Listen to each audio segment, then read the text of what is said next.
तो आपका नाम क्या है सर? आशीष सैनी। आशीष सैनी। आप कहाँ से हैं सर? सर मैं वैसे उत्तराखंड से हूँ, बट अभी दिल्ली रह रहा हूँ, नोएडा में। ओके। तो आप क्या प्रिपरेशन कर रहे हैं?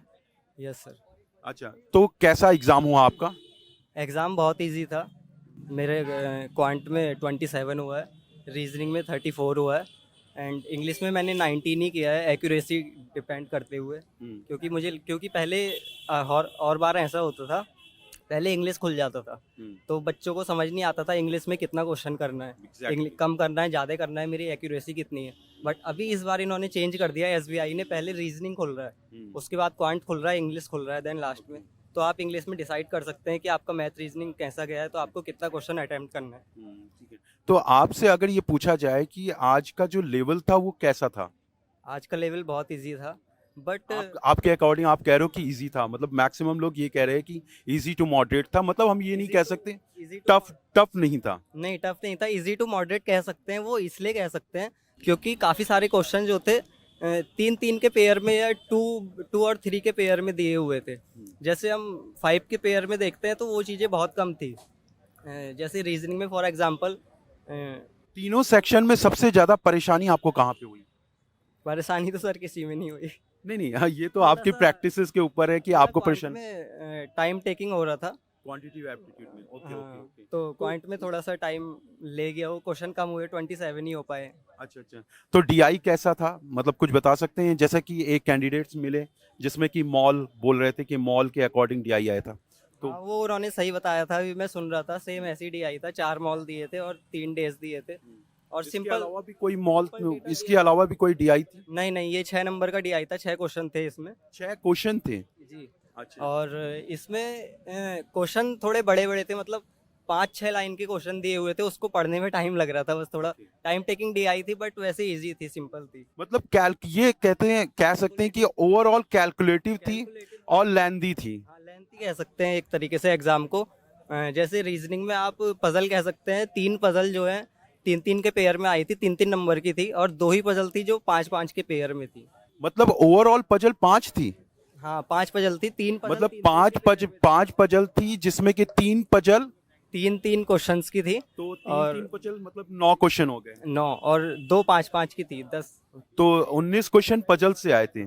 ओके। जी। तो ये अगर पजल की बात करें तो इसमें सिलोगिज्म का कितना क्वेश्चन आए थे? सिलोगिज्म के क्वेश्चन आए थे? स्लॉग्स के, हाँ सर, ये 3-4 क्वेश्चंस थे। 3 to फर्स्ट शिफ्ट में भी 3 to 4 क्वेश्चन आए थे, और यहाँ पे सिलोगिज्म के क्वेश्चन जो थे यहाँ पे 3 to 4 सेकंड शिफ्ट में भी आए थे। कोडिंग डिकोडिंग से रिलेटेड? नहीं नहीं, कोडिंग डिकोडिंग नहीं आया। सीरीज? सीरीज क्वांट में या हाँ, नहीं, दोनों हाँ, में ही।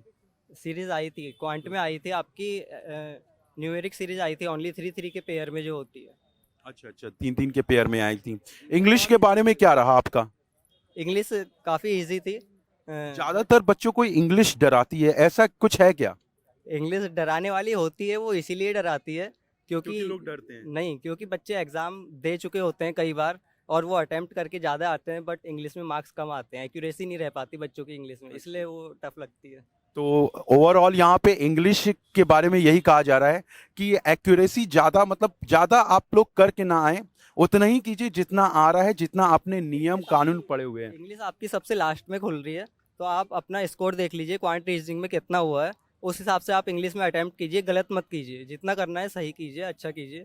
आउट ऑफ 100 में से आपने क्या कितना अटेम्प्ट किया है? मेरा 80 अटेम्प्ट हुआ है। 80 अटेम्प्ट किया है, मतलब वेल स्कोर है, गुड, अच्छा स्कोर कहा जा सकता है। बट इंग्लिश अग- में एक्यूरेसी डिपेंड करती है, बाकी क्वांट रीजनिंग तो 100% ही रहती है। अच्छा अच्छा। तो अगर एक्यूरेसी आपकी कितनी, मतलब आपने प्रैक्टिस तो की होगी, तो एक्यूरेसी कितनी होगी आपकी? 95 प्लस होनी चाहिए। वेरी गुड, बहुत अच्छे। तो हम लोग ये एक शुभकामनाएं दे सकते हैं सर को कि इनकी एक्यूरेसी 95% है, और इस बिहाफ पे, हाँ, कुछ बोलना चाहेंगे? जी, आने वाले शिफ्ट के बच्चों के लिए बोलना चाहूँगा, और भी अभी 19 को एग्ज़ाम है हाँ। और 20 को एग्ज़ाम है, तो उनके लिए बोलना चाहूँगा कि आप किसी क्वेश्चन में फंसिए मत, क्योंकि आप मतलब पजल बनाते हैं तो आपको लगता है कि हाँ 5 क्वेश्चन होंगे, बाद में आप देखते हैं 3 क्वेश्चन है, तो ऐसा हो सकता है आपकी शिफ्ट में भी, बट वो आप अटेम्प्ट करिए। पजल सारी इजी आ रही है, पेपर सारा इजी आ रहा है, रीजनिंग में 35 सारे करने वाले क्वेश्चन है, एंड मतलब ओवरऑल ये कह सकते हैं कि जितना प्रैक्टिस करेंगे उतना आप कर सकते हो। आप क्वांट में जल्दी हाथ चलाने की कोशिश कीजिए। क्वांट में आप कम से कम 5 अर्थमेटिक के क्वेश्चंस कर सकते हैं, बाकी सारा निपटाने के बाद मतलब 30 क्वेश्चन अराउंड आराम से हो सकते हैं। अच्छा, मतलब ये एक अच्छी बात कही सर ने कि अगर आप प्रैक्टिस कर रहे हो तो सर आपका एक बार फिर से शुभ नाम बताइए। Sir Ashish Saini. Ashish, best wishes for your exams और आपके अपकमिंग फ्यूचर्स के लिए आपको शुभकामनाएं एग्जामपुर परिवार की तरफ से। Thank you.